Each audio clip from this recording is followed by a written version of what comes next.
नमस्ते दोस्तों, अगर आपको चक्रवृद्धि ब्याज में किस्त का सवाल नहीं आता है तो इस वीडियो को पूरा देख के जाना। अगर वीडियो को पूरा नहीं देखोगे तो फिर सीखोगे कैसे। यकीन मानिए, किस्त का सवाल मैं इतना आसान कर दूंगा कि आप देखोगे तो बोलोगे सबसे पहले मैं तो इसी को करूंगा। चलिए स्टार्ट करते हैं। 13,360 रुपए की धनराशि 8 सही 3/4% वार्षिक चक्रवृद्धि ब्याज की दर से उधार ली गई तथा इनका वापसी भुगतान 2 वर्ष में 2 समान वार्षिक किस्तों के द्वारा चुकाया गया। प्रत्येक किस्त की राशि कितनी थी? प्रत्येक किस्त की राशि। तो आपको जो काम करना है वो केवल रेट से काम करना है। रेट देखिए कितना दिया गया है, 8 सही 3/4% दिया गया है। इसकी फ्रैक्शन वैल्यू कितनी हो जाएगी? इसकी फ्रैक्शन वैल्यू हो जाएगी 7/80, मतलब 80 रुपए पर 7 रुपए का ब्याज। ठीक है, तो कितना हो जाएगा? 87। कितना हो जाएगा भैया? 87 हो जाएगा। तो आपको क्या काम करना है, ये जो 87 आया है ऑप्शन में जो संख्या 87 से कट जाएगी या फिर 87 के स्क्वायर से कट जाएगी या फिर 87 के फैक्टर से कट जाएगी, वही संख्या आंसर होगी। तो 87 का स्क्वायर आपको पता है कितना होता है? 7569 होता है। 7569, ठीक है, 7569 ये रहा बी ऑप्शन सवाल का बिल्कुल सही जवाब है। हो सकता है आपको थोड़ा सा अभी कम समझ में आ रहा हो, वीडियो को पूरा देखिए तो सही, सारे डाउट्स क्लियर हो जाएंगे। पहला सवाल जिसको मात्र हमने लगभग 5 सेकंड में हल किया, ज्यादा समय तो नहीं था भाई, मैंने आपको समझाया तो समय लगेगा, लेकिन अगर मैं आपको समझाता नहीं तो केवल मुझे 5 सेकंड लगते। 87 का स्क्वायर करना था, आंसर आ गया। या तो 87 से कटा लो, या 87 के स्क्वायर से कटा लो, या 87 के फैक्टर से कटा लीजिए। क्लियर होगी ना बात सभी को? चलिए अब देखते हैं अगला सवाल। अगला सवाल है, एक बिल्डर द्वारा ली गई राशि का 4% वार्षिक चक्रवृद्धि ब्याज की दर से 2 वर्षों के अंत तक 2550 रुपए की राशि 2 बराबर किस्तों में चुकाता है। प्रत्येक किस्त कितनी है? बड़ा ही अच्छा सवाल। आपको क्या करना है, रेट लेना है। रेट 4% है, 4% की फ्रैक्शन वैल्यू 1/25 होती है। तो क्या करना है, 25 में 1 जोड़ देंगे, जैसे पिछले क्वेश्चन में 80 में 7 जोड़ा था, ऐसे ही 25 में 1 जोड़ दो तो कितना हो जाएगा भैया? 26। तो 26 से कौन सी संख्या ऑप्शन में ऐसी है जो पूरी पूरी कट जाएगी? 26 से कट जाए, 26 के स्क्वायर से कट जाए, या 26 के फैक्टर से कट जाए। 26 के फैक्टर होते हैं 13 दूनी 26, यानी कि 2 से भी कट जाए और 13 से भी कट जाए। तो याद रखना, 2 से वही संख्या कटती है जिसका इकाई अंक सम हो। तो केवल एक ही ऑप्शन ऐसा है जिसका इकाई अंक सम है। इनका इकाई अंक सम नहीं है तो 2 से ये नहीं कटेंगी। जब ये नहीं कटेंगी तो ये आंसर भी नहीं होंगी।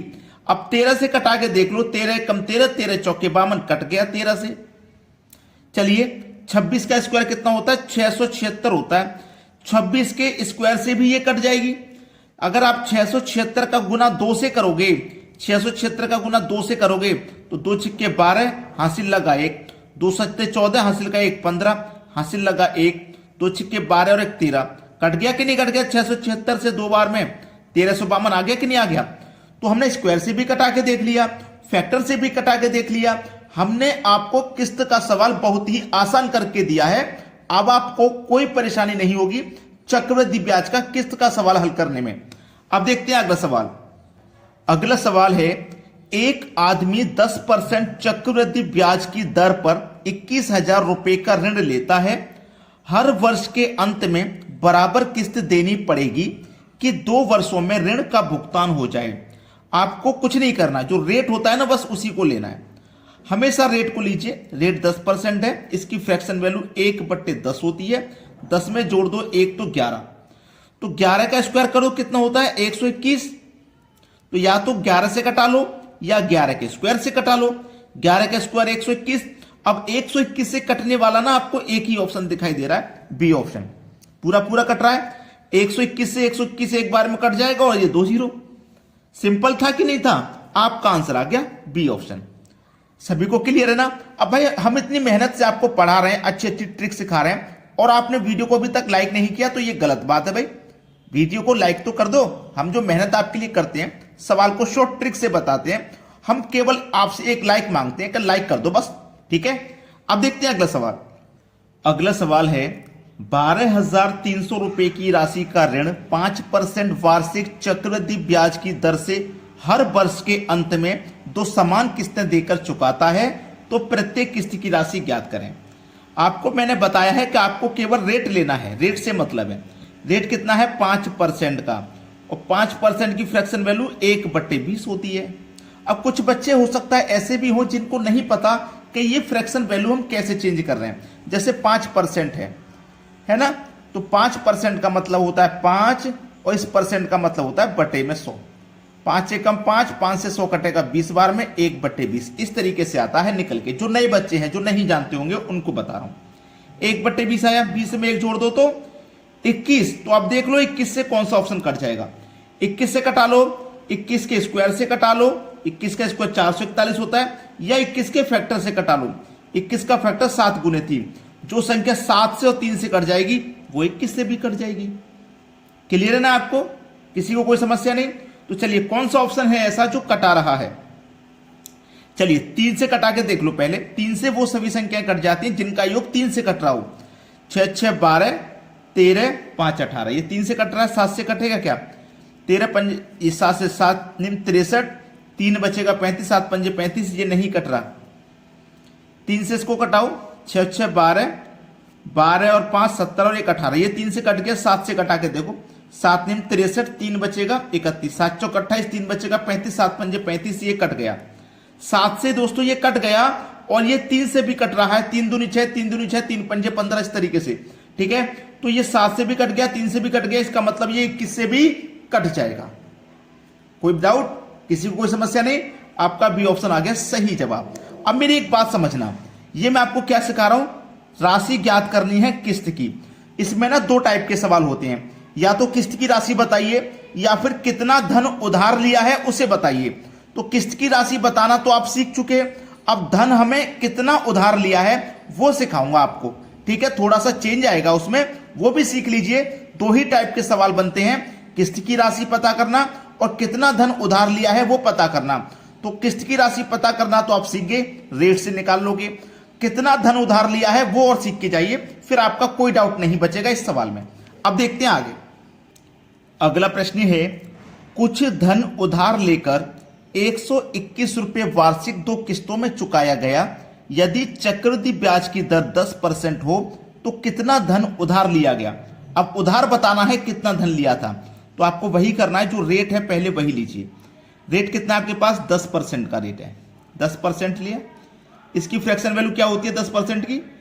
1/10, ठीक है। 10 में 1 जोड़ दो 11। समझना प्रश्न को, अभी अब आंसर नहीं आया। 10 में 1 जोड़ दिया 11। तो देखो नीचे वाली वैल्यू क्या है आपकी 10। 10 में 1 जोड़ दिया, कितना हो गया भैया 11, ठीक है। समझना, पहले तो इन दोनों का मल्टीप्लाई कर दो तो 11 धाम में 110 हो जाएगा ये, और इस 10 का स्क्वायर कर दो तो 100 हो जाएगा। अब इन दोनों को प्लस कर दो, 110 और 100 को मैं जोड़ूंगा ना तो ये हो जाएगा 210। तो आंसर या तो 210 होगा या 2 से 10 से कटने वाली कोई संख्या होगी। समझना बात को, आपको नीचे वाली संख्या 10 लिखनी है, 10 में 1 जोड़ दो 11 लिखना है। दोनों का मल्टीप्लाई कर देना है और नीचे वाली संख्या का स्क्वायर कर देना है, फिर इन दोनों को जोड़ देना है। जो आंसर आया है या तो वही आंसर होगा या इससे कटने वाली कोई संख्या होगी, पूरी पूरी कटेगी इससे। क्लियर हो गई ना बात? चलिए अब देखते हैं आगे। अगला सवाल है, कुछ धन उधार लिया गया, इसे 2 वार्षिक किस्तों में चुकाया गया। यदि प्रत्येक किस्त का मान 882 रुपए हो तो चक्रवृद्धि ब्याज की दर 5% वार्षिक हो तो कितना धन उधार लिया गया। ठीक है, आपको रेट से मतलब है। रेट कितना है 5% का। 5% की फ्रैक्शन वैल्यू 1/20 होती है, तो ये 20 लिखना है आपको और 20 में 1 जोड़ के 21 लिखना है। यही तो बताया था मैंने। इन दोनों का मल्टीप्लाई करो, 21 दूनी 42 और 1 0, 420 हो गया। और इस 20 का स्क्वायर करो तो 20 का स्क्वायर हो गया 400। अब इन दोनों को जोड़ देना है, 420 और 400 कितना हो जाएगा, ये हो जाएगा 820। तो जो आंसर होगा या तो यही आंसर होगा 820 या 820 से कटने वाली कोई संख्या होगी। तो 820 से कौन सी संख्या पूरी पूरी कटेगी? 820 का अगर आप 2 गुना करेंगे तो कितना हो जाएगा? 2 का 0 में करो 0, 2 चौकू 8, 2 दुने का 4 और 2 अट्ठे 16, 1640 हो गया 2 गुना। तो 1640 ये रहा बी ऑप्शन में। बी ऑप्शन हो गया सही जवाब। तो मैंने क्या बताया, या तो यही आंसर होगा या इससे कटने वाली कोई संख्या होगी। तो 2 बार में भाई ये कट जाएगी, ये आपका आंसर हो जाएगा। क्लियर हो गया ना? सीख चुके आप। कितना धन उधार लिया गया है उसे भी बताना सीख गए, किस्त की राशि बतानी है उसे भी सीख गए। अब आपको मैं एक क्वेश्चन होमवर्क के लिए दे रहा हूं, उसको देख के जाइए। अगला सवाल है, यह सवाल आपके लिए होमवर्क है, इसका जवाब आपको कमेंट बॉक्स में देना है। ठीक है? अब इसमें क्या बताना है? किस्त की राशि बतानी है, किस्त का मान। तो तरीका तो मैं आपको सिखा ही चुका हूं। एक सवाल प्रैक्टिस के लिए तो बिल्कुल बनता है। तो सभी बच्चे प्रैक्टिस के तौर पे इस सवाल को हल करेंगे अपने हाथों से, और जो आंसर आएगा उसे कमेंट में बता देंगे, सर ये आंसर आया है हमारा। ये सवाल सभी बच्चों के लिए है, सभी बच्चे करके बताएंगे। ठीक है? और वीडियो को अगर अभी तक लाइक नहीं किया तो लाइक करो, और शेयर नहीं किया तो भैया शेयर जरूर कर दें। ठीक है दोस्तों, धन्यवाद।